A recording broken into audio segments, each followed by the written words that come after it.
নমস্কার সবাইকে, আমার একটি নতুন ভিডিওতে আপনাদের সকলকে অনেক অনেক স্বাগত। আজকে আমি আপনাদের সামনে তুলে ধরব আমেরিকার মানুষের জীবনধারার একেবারেই একটা অন্য দিক, যা আগে হয়তো আপনারা কখনোই দেখেননি বা শোনেননি। সেটি হলো এখানের কিছু মানুষজন রয়েছে যিনারা সিজনের সাথে সাথে নিজেদের বাসস্থানটিও বদলে ফেলেন। তো এটি কেন তারা করেন সেটিও আমি বলবো। এবং তাছাড়া আপনারা হয়তো আমার ব্যাকগ্রাউন্ড দেখে বুঝতে পারছেন আমি এসেছি ওয়েস্ট মাউন্টেনে।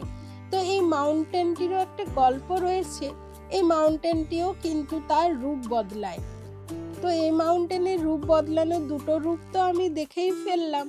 যখন আমরা শীতকালে এসেছিলাম তখন এই মাউন্টেনটা চারিদিকে ছিল বরফ আর বরফ, মনে হচ্ছিল কেউ যেন সাদা চাদর বিছিয়ে দিয়েছে চারিদিকে।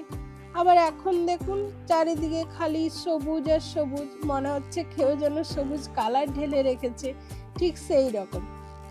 তো এটাই হচ্ছে নিউ ইয়র্কের একটা সৌন্দর্য। এখানে কিন্তু প্রতিটা সিজন খুব ভালোভাবে উপভোগ করা যায়। এখানে মূলত 4টে সিজনই থাকে, স্প্রিং, উইন্টার, সামার আর একটা ফল। তো ফল সিজনটাও কিন্তু খুবই সুন্দর হয়, তখন সব গাছের পাতা নানা রকম কালারের হয়, সেটিও একেবারে অন্যরকম থাকে। আর স্প্রিংয়ে হচ্ছে নানা রকমের ফুল ফোটে, ওই গাছের পাতা শুরু হয়। তো এইগুলো আবার সামারে এখন যেটি দেখছেন আপনারা, এটা হচ্ছে সামার। তো এই সামারও এখানে প্রচুর অ্যাক্টিভিটিস থাকে, যেরকম ট্রেলে যাওয়া, তারপরে হচ্ছে হাইকিং করা, বাইকিং করা, এইসব। আবার বরফের সময় এখানে নানা রকমের বরফের অ্যাক্টিভিটি হয়, যেরকম স্নো টাবিং, স্কি, চেয়ার লিফটিং, এসবগুলি তো হতেই থাকে। এবং এই যে সিঁড়িটি দেখছেন এটি হচ্ছে পুরোটাই কাঠের তৈরি, শুধুমাত্র নিচের ভাগটা হচ্ছে লোহা দিয়ে। তো অনেকেই হয়তো জানেন যে এখানের বেশিরভাগ ঘর বাড়িই কিন্তু কাঠ দিয়েই তৈরি হয়, কারণ এখানে কিন্তু প্রচুর গাছপালা রয়েছে। তো এবার আপনাদেরকে বলি যে আমেরিকার মানুষজন এই যে বাসস্থান চেঞ্জ করেন সিজনের সাথে সাথে, তার পিছনের কারণটি কি।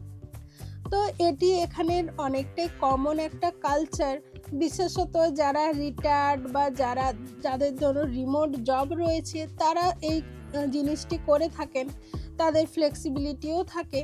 তো তিনারা কি করেন, যখন নিজেদের অঞ্চলে ধরুন প্রচণ্ড গরম, তখন তারা ওই গরম অঞ্চল থেকে উঠে গিয়ে পাহাড়ি এলাকাগুলিতে চলে আসেন, যেখানে খুব একটা গরম থাকে না।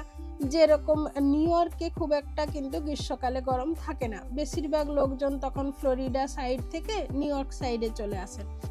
আবার শীতকালে তারা নিজেদের জায়গায় ফিরে চলে যায়। তো এদেরকে বলা হয় স্নোবার্ডস।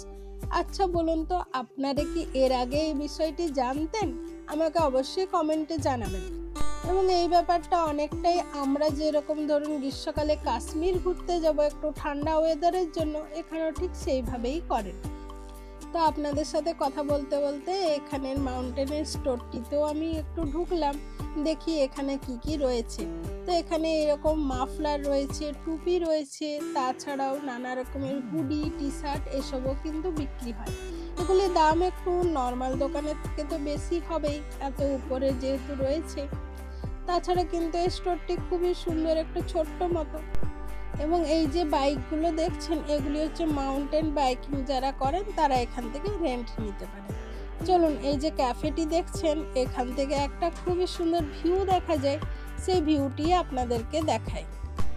তো এই জায়গাটি বেশ সুন্দর, আপনারা যারা নিউ ইয়র্কে থাকেন তারা কিন্তু একবার আসতেই পারেন। এই যে দেখুন এখানে ক্যাফে থেকে কি অপূর্ব সুন্দর ভিউ। আরামসে আপনি যদি 2 কাপ চা নিয়ে বসেন, কখন যে বিকেল হয়ে যাবে বুঝতেই পারবেন না, এত সুন্দর একটা ভিউ। তো আজকের ভিডিওটি আপনাদের কীরকম লাগলো আমাকে অবশ্যই কমেন্টে জানাবেন। এবং আপনারা যদি আমার চ্যানেলে নতুন হন তাহলে চ্যানেলটি অবশ্যই সাবস্ক্রাইব করে রাখবেন এইরকম আরও আমেরিকান জীবনধারা এবং আমেরিকান লাইফস্টাইল রিলেটেড ভিডিওর জন্য।